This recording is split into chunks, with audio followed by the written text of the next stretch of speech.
Hi guys and welcome. Today what we are going to be doing is we are doing legs and glutes. It's a full strength workout, but as you know, legs is literally like a big cardio workout. It is so hard, you will be sweaty, it will be worth it. So do you just want to see what we're going to be doing? So we're going to be starting off with a reverse lunge, but this time we're not going to alternate, we're going to stay on the same leg. And the reason we're going to be doing that is it's a little bit harder. The leg's getting that extra little bit of work because it's not getting rested in between when you're doing the other leg. So it's going to be a little bit harder. So I always like to go left leg first. You will have your preference. Core nice and tight, and you're going to sit into the front leg. So it's my left leg that I'm training. The back leg is only balancing me. So we're going to be doing 45 seconds on that side. We're then going to have our 15 seconds rest and straight on to the other side. Now when you go down, make sure that you don't go down so far that you're kneeling on the back knee and you're banging it. You want to keep that off the floor. Sit into the leg. You don't want to be going down and bending your back. You want to sit into the leg. So you're pushing through the hip, right through that leg, up again. Again, if you're getting any sort of pain when you are doing lunges or squats, I would recommend maybe choosing a different exercise because we don't want to be aggravating any sort of joints. But reverse lunges are meant to be a little bit easier on the knee, but again, don't be doing anything that is really hurting any joints. So next up, what we have is goblet squats. So I've got a slightly heavier dumbbell. You can just hold your two dumbbells up to your chest for this. But what we're going to do, rest the dumbbell at your chest. We're going to go slightly wider stance. Toes just slightly pointing out. You don't want to go right out. It's just the direction that your knees are going to go. Chest up. And we want to get nice and deep. Keeping that back straight up again. We're not going the whole way up. We're sitting into the legs and working through. That is our goblet squat. Again, if you're not used to that, what I'd recommend is just going body weight. Sitting in, using the glutes, work up again. Sit in, squeeze those glutes, down again. So you're just working through, you're getting used to the movement, you're getting used to where you should be feeling it, and it's all good. Right, next up, stiff leg deadlifts. Remember, stiff leg deadlifts is all through the hips, it is not through the lower back. So, feet hip width or shoulder width apart on the floor. Toes pointing forward, do not point them in.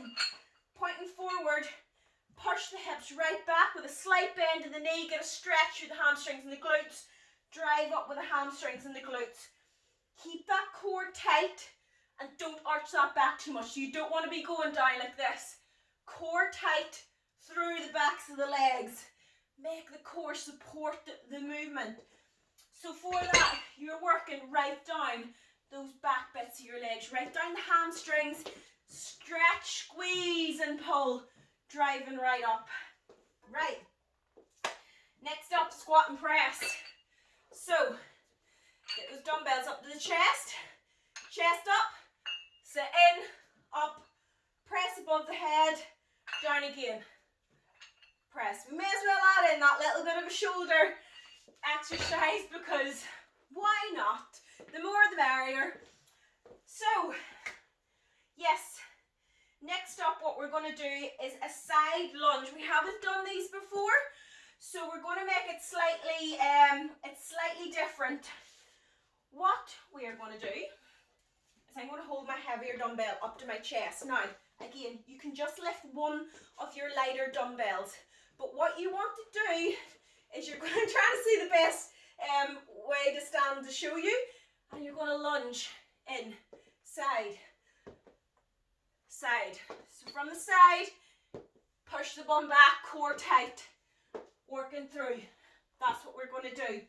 So again, if you're not used to this exercise, I would recommend just doing a body weight because it is still hard with body weight, and sit in. So I'm not completely straightening the leg out. I'm just keeping it relaxed. Working through the leg. So when I go down, it's this leg I'm pushing up on. It's this leg I'm training. Push the bum back. Don't curl the back round. around going like this. Push the bum back and work through that leg. Right, that one's a little bit hard to get used to. Yeah, but you'll be fine. So, I'm going to use my hip thrust machine. We are going to do abductors. I have an alternative for anybody who doesn't have a glute band. So, you can sit on a chair, or you really want something that is literally just in and around knee height or just slightly lower. You don't want it too high. I'm just going to sit on this because it's easier. So as you can see, I'm getting a nice right angle with my feet. Band tight. We're going to work the outer bit of that glute. Just kicking out. Just keeping the tension. Again, you're pushing out. You're squeezing and holding the glute. These aren't going to be fast. And just working through like that there. Now, if you don't have a band, what you're going to do is frog pumps. So I'm just going to move that out of the way. I hope you can see. Frog pumps. Feet together. Put a weight in your hips. And you're going to go up like that there. Pushing those feet together and working through the glutes. So guys, you do need a coffee table or some sort of bench. When you're using a bench, you want to make sure it's stable. So that's why I like using my hip thrust machine, because it's not going to go anywhere. If you're using a table or a bench, put it against a wall so it's not going to slide and you're not going to hurt yourself. So I've got I don't know if we've actually done this one before. We have an incline hip thrust. So again, I'm going to use my band. Now, it's not compulsory for you to use a band. If you don't have one, don't worry, you're still going to get a really good workout. This is just going to up the intensity a little bit. So, I'm going to sit this way. So if you have a box, a bench or a chair, you're going to sit facing it. Feet are going to go up onto the pad, and this is what we're going to do. Up, down, but you're not going to set the bum down. Kick right up again, keeping that band nice and tight. So as you can see, you wouldn't be able to put a weight in your hips there. This is all about the incline, working up, and you will feel that slightly different to when you do like a normal hip thrust, which is what we have next, I'm pretty sure. Let me see. Yes. So we're going from our banded abductors, which is all glutes, into an incline hip thrust, into a normal hip thrust. So, actually, before we get started, I want to go through hip thrust. So, when you're training your glutes, your hips are so important.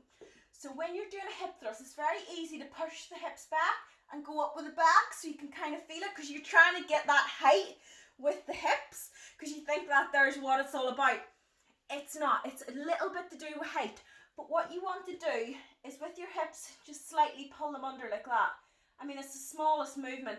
It activates the core and it just takes the lower back out of action for it, because you don't want to be aggravating the lower back.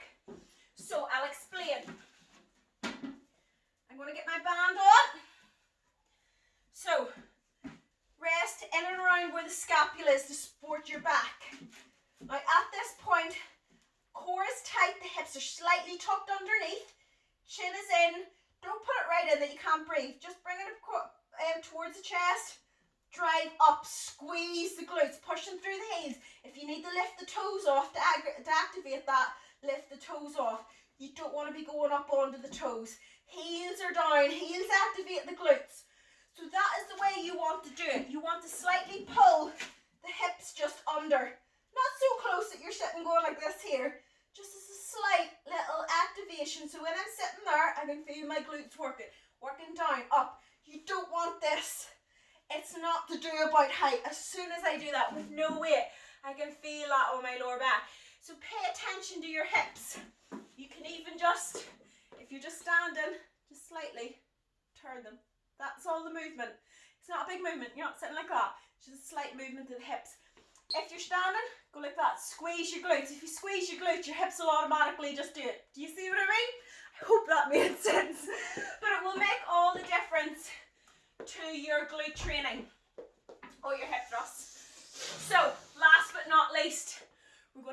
sumo squats with a pulse. I'm going to use my heavier dumbbell again because it's just easier to hold one. Wide with the feet. I'm going to hold the middle part of the dumbbell. Now, the dumbbell naturally go between the legs, which will stop you from standing the whole way up. So sit in, and you're going to go down, up again. You're going to go down, you're going to pulse, up. So you're just sitting at the bottom for a few seconds, and up again. That will make, because with squats, your glutes are only really activated, at the bottom part of the squat. When you go up, they're not activated. I see so many people going up and going like this with the glutes. You don't want to do that. You want to sit into the glutes, get nice and low as you can, and just work through. So guys, that is the tutorial. 10 exercises back to back. I'm already feeling the sweat. So yeah, I think it's time to get the tutorial off and get the workout on. Are you ready? Let's go.